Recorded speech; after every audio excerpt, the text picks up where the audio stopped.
Welcome to Perspectives, a podcast by Essence Learning LLC, and a place where leaders learn from leaders. Let's join today's episode.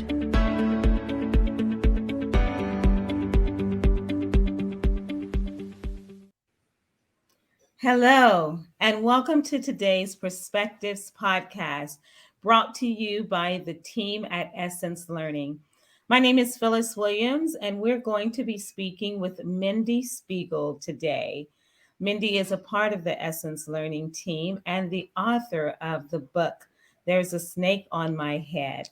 Mindy has many years in the healthcare industry. She is a nurse and has a lot to share on her book today. So I'm going to turn it over to Mindy and let her introduce herself and tell us a little bit about her book.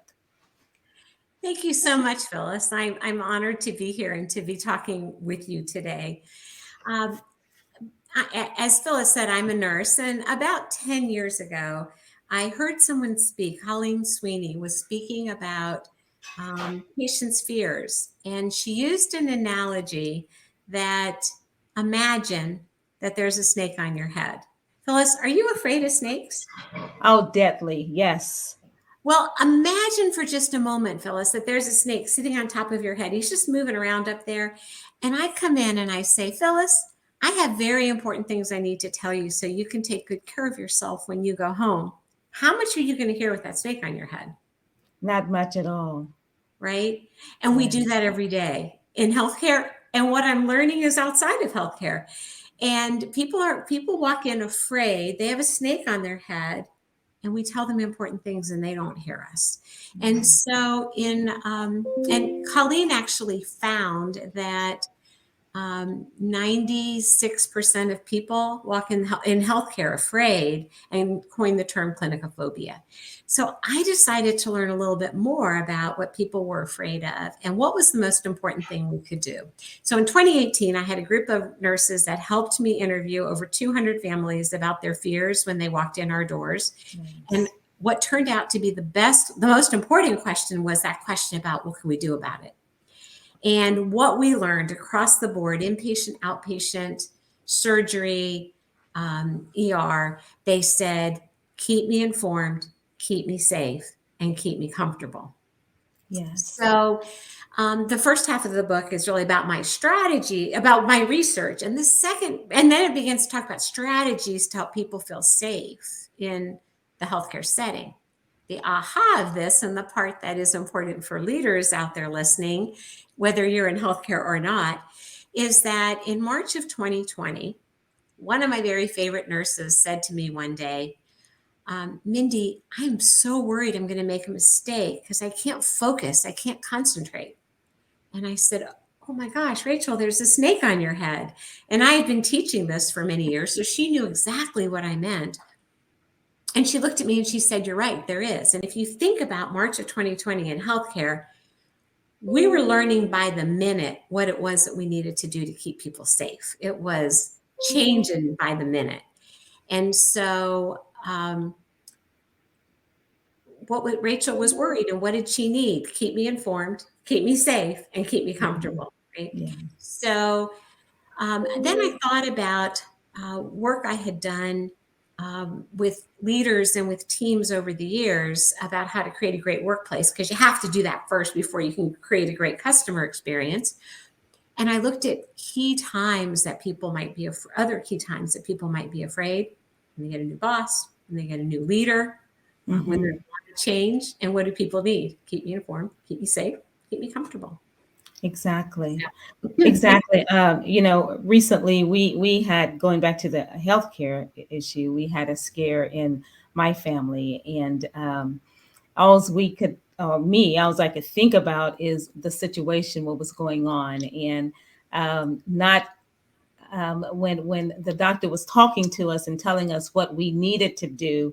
I could only think about the first part of that conversation, what the diagnosis was or what they thought. And then everything else did not register. So they did send us home with a packet of information to read over, which was quite helpful. But you're exactly right. I think when we're dealing with a situation or something going on, no matter what industry you may be in, as you said, you focus on a certain point or to a certain extent, and then everything else just kind of passes on by because it's hard to focus after then and to understand and learn what you need to learn, right?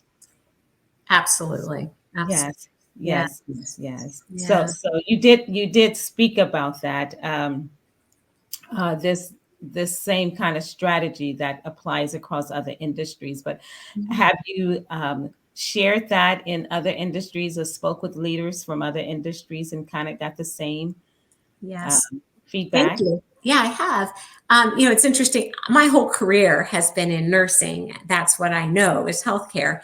And so the book is really written thinking healthcare because that was my expertise. Since the book has been published, I have spoken to book clubs of people working in all kinds of different industries. I've had the opportunity to speak at a conference for an organization in the manufacturing world. I have Mm, spoken to a group of people, a leadership team in the retail world. And you know what? I'm finding commonalities. yes, A friend of mine is an attorney and said, people call our office and they have a snake on their head.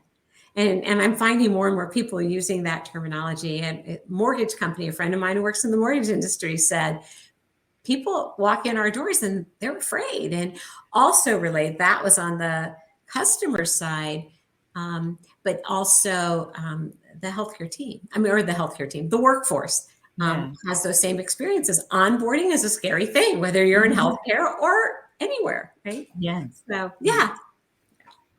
Tell us what leaders can do to minimize some of that distress that employees may feel are going through, especially new employees, as you say, or when a new manager steps into a role and things change and are not the way that they used to be. You just don't know what to expect. So help us tell managers or leaders what they can do to kind of minimize that. Absolutely. I would love to do that because as I said, that to me is the power of the research I had done. Yes. To start with a new job, and that's really what I've been asked most recently to talk about because of turnover in workforces today. And how do you engage that team? How do you get that new person engaged on your team? And if you think about what happens when you offer somebody a job and you've had a lot of communication with them and they're all excited about it, and then first of all there's this dead space between the time they accept the job and the time they go in on their first day, right? And they start to get a little bit anxious, right? Think about the last time you started a new job and you were, what were you wondering about? You are not wondering about their policies and their practices and you're probably thinking, are people going to be nice to me here? Am I going to fit in? Am I going to know what I need to know in order to do my job well? Are they right? And what do we do on the first day? We usually focus on policies and we focus on paperwork and we focus on, which isn't what, and we just talked about when you have a snake on your head, you don't hear all those things. Yeah. So how do we look at onboarding so we can help people feel safe in that interim? And so again, those same things. I think you have to, before you can give them information, which was really the number one thing that patients said was keep me informed. But I think we have to do those other two first. They have to feel safe and comfortable in the organization first. And so even little things like, how do we communicate with them during those couple weeks of dead time that says, we can't wait for you to get here. We're looking forward to it. Here's your team members. How do we help them meet people and be welcomed warmly in? For leaders to spend time with their association. So the things I talk about with patients, that first impression matters. The first impression in a new job matters, right? Yeah. Words matter, the words you say. And so, even to just use words like, we're going to give you all the information you need to be able to do your job successfully. We're glad you're here. We're glad you're a part of the team. Makes a difference. It matters. Body language matters, and how we sit down and make eye contact and connect with people. It matters, right? And Mhm. how we build that relationship. And so then let's talk about a new leader coming into the team. Yes. Right? That's another really scary time. Even a team that's a great team, high functioning team, works together really well, right? They get a new leader, and what happens? right? You're anxious because you're going, well, who is this new leader? And what are they going to expect from us? And what are they going to change? And am I going to be able to still do things, whatever it is that's important to that person? And so it's important as soon as possible to build that relationship with the team and the new leader, because what I found in healthcare's results kind of fell a little bit. Every time there was a new leader that came in, whether the team was high functioning or not, it didn't matter, results fell. Whether the team was happy about getting a new leader or not, the results fell because of that little bit of uncertainty. So actually, Valerie Wilson of Essence Learning came into our organization when I was the member of a team that was getting a new leader, and introduced us to a transition workshop or a jump start that real quickly helps the leader and the team get to know each other very well, real quickly. What's important? Who is this leader? What's important to them? Who is this team? What's important to them? And then the results increase. My other advice for new leaders is that the jumpstart is great, followed up by a one-on-one conversation where you begin to build that relationship.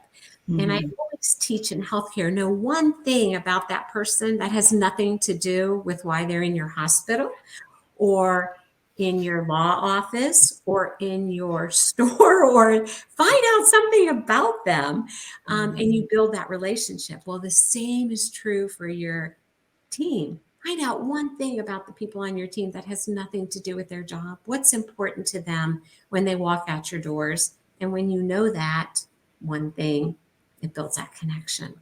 Yes. Yes, I totally agree. You know, I was with an organization for many, many years, and many of those years I served in recruitment. And when we would bring, we'd start that recruitment process. We'd go through the process. And as you said, there is dead space between the offer, extending the offer, and then bringing the person on board. And we just wasn't very good about that. Didn't even think about keeping in contact once that offer was made, right? But later in years, we did start encouraging the managers to reach out to those employees, those new hires, just to welcome them and make them know that they're looking forward to them joining the team. But then, like you said, that first day, it's just full of policies, procedures, all of the paperwork that they need to complete. And it's not making them feel necessarily welcome and warm to be coming into a new space. And then the same thing with new managers. It's inevitable that things will change. And so the anxiety that sits with that team while they're waiting to see what this new manager is going to do, right? And what effect it is going to have on the team. And if they're going to be able to continue to do some of the things that they used to. Anxiety is, no matter what industry you're in, no matter what team you're on, right? All of these strategies that you speak about in your book does apply across all. So that's quite interesting and good information to share. Were you about to say something? No, I just said yes, thank you. Let's talk about a healthy workplace. When we do have new managers come in and even joining an organization and leaving, you are used to doing things a particular way and you have to come into now something different, or you get a new leader and things change. How do you maintain a healthy workplace, and what is the overall benefit for corporations that are able to maintain that? Yeah, thank you. I think in the last few years, I think it was always there, but it's become even more apparent since 2020. It's amazing. It's just such a significant event that kind of, it has rolling impacts. But I think turnover and commitment to the workplace. You hear a lot today about quiet quitting. And so that commitment and that really engaged person who's really going to make a difference for you, it has to be a healthy workplace. Otherwise, people are going to leave today. There's a large number. I mean, back in when I do my presentation on onboarding, there's a lot of people that leave in those first 3 months because they go, I don't feel good here. I don't fit in here. So how do we help people feel good about what they're doing and feel good about the team they're doing it with? And then sometimes it's even complicated by the fact that people are working virtually. And so how do we help people feel a part of something bigger than themselves when everybody's working in a different location? It might be a different location across the country.